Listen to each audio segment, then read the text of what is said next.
السلام علیکم دوستو، میرا نام محمد عقیل ہے اور آپ دیکھ رہے ہیں ہمارا YouTube channel Pakistan A R. تو آج کا ہمارا موضوع ہے chat G P T. Chat G P T کیا ہے؟ کیا chat G P T school, college اور یونیورسٹی کے اسٹوڈنٹس کے سیکھنے کے عمل کو خراب کرے گا؟ کیا چیٹ جی پی ٹی کی وجہ سے بہت سے لوگ اپنی نوکریاں کھو دیں گے، جیسا کہ developers, agents, customer care, content writers وغیرہ وغیرہ؟ سب سے پہلے تو یہ سمجھ لیں کہ چیٹ جی پی ٹی ہے کیا۔ کسی بھی نئی ایجاد، ٹیکنالوجی یا علم کو لے کر پریشانی اور خوف تب پیدا ہوتا ہے جب آپ اس کے استعمال، اسکوپ اور لیمیٹیشنز کو نہیں سمجھتے۔ دراصل چیٹ جی پی ٹی ایک اے آئی آرٹیفیشل ٹیکنالوجی کی بنیاد پہ بنایا گیا ہے، لینگویج موڈیول ہے۔ آسان زبان میں یہ کہہ لیں کہ یہ ایک لینگویج کیلکولیٹر ہے۔ ہر دور کے اپنے ٹولز اور کیلکولیٹر ہوتے ہیں۔ کسی زمانے میں جب کیلکولیٹر ایجاد ہوا تو اس دور میں شروع کے دور میں یہی کہا گیا، ہر دور کے اپنے ٹولز اور کیلکولیٹر ہوتے ہیں۔ کسی زمانے میں جب کیلکولیٹر ایجاد ہوا تو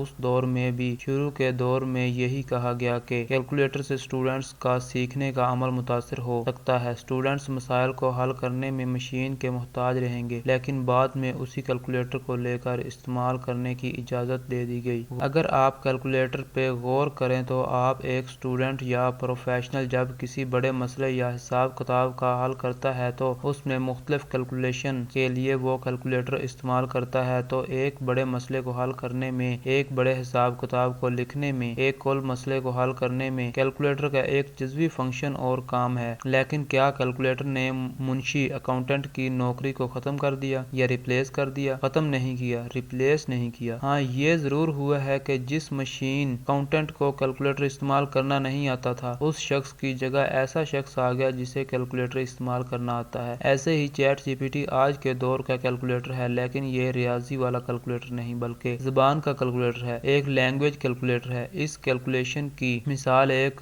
ڈیجیٹل کنسلٹنٹ، ایک ڈیجیٹل ایڈوائزر، ایک ڈیجیٹل ریسرچر، ایک ڈیجیٹل اینالسٹ، ایک ڈیجیٹل رائٹر یا ایک ڈیجیٹل پرابلم سولور کی سی ہے۔ یعنی آپ کو چیٹ جی پی ٹی کی شکل میں ایک ایسا بندہ مل گیا ہے جس میں بیک وقت کافی قسم کے چھوٹے چھوٹے کام کرنے دیے گئے ہیں، ان پٹ اور ڈیٹا پہ تجزیہ کرنے اور دیگر فنکشنز ہیں۔ اب اس بندے کو، اس لینگویج کو آپ نے استعمال کیسے کرنا ہے وہ آپ پہ ہے، کیونکہ اس کے استعمال کرنے والے آپ ہیں۔ اس کا الٹیمیٹ یوزر انسان ہے۔ آپ اپنے شعبے میں جو کام کرنا چاہتے ہیں، جو سیکھنا چاہتے ہیں، جو لکھنا چاہتے ہیں، جو مسئلہ حل کرنا چاہتے ہیں، اس میں چیٹ جی پی ٹی آپ کی مدد کر سکتا ہے، آپ کو فوڈ فار تھاٹس دے سکتا ہے، آپ کو اصول اور بنیادی چیزیں بتا سکتا ہے۔ لیکن یہ ضروری نہیں کہ چیٹ جی پی ٹی آپ کو 100% وہ کام کر کے دے گا جو آپ چاہتے ہیں۔ مثلاً ایک موضوع پہ لکھنا چاہتے ہیں، آپ ایک پلان بنانا چاہتے ہیں، آپ ایک حکمت عملی بنانا چاہتے ہیں، آپ ایک کوڈ لکھنا چاہتے ہیں، تو چیٹ جی پی ٹی آپ کے پوچھے گئے سوال، دی گئی بریفنگ یا ان پٹ کے سنسیئر کنٹیکسٹ اور کمپلیکسٹی کے مطابق کافی حد تک یا کسی حد تک جواب یا کام دے دے گا، لیکن اس کام کو اپنی ضرورت کے مطابق فائنل شکل اور فائنل ورژن آپ خود ہی دیں گے۔ ایک اور مثال، آپ پورے عمارت یا پلازا بنانا چاہتے ہیں تو چیٹ جی پی ٹی آپ کو عمارت کے نقشے کا آئیڈیا دے سکتا ہے، نقشے کے ٹیمپلیٹ سے لے کر کھڑکی بنا کے دے سکتا ہے، چھت بنا کے دے سکتا ہے، دروازہ بنا کے دے سکتا ہے، لیکن ان تمام چیزوں اور اجزاء کا استعمال کر کے عمارت آپ نے خود بنانی ہے۔ اب اس مثال کو آئی ٹی اور سافٹ ویئر انڈسٹری میں سمجھ لیں تو آپ اسٹوڈنٹ ہیں یا professional, chat G P T آپ کی نوکری، کام، کاروبار یا سیکھنے کے عمل میں ایک ڈیجیٹل معاون اور مددگار کام کرے گا، نہ کہ آپ کو ریپلیس کر دے گا۔ ضرورت اس بات کی ہے کہ ہر شخص اپنے شعبے کے مطابق سیکھے کہ اس کے شعبے یا تعلیم اور سیکھنے کے عمل میں چیٹ جی پی ٹی کا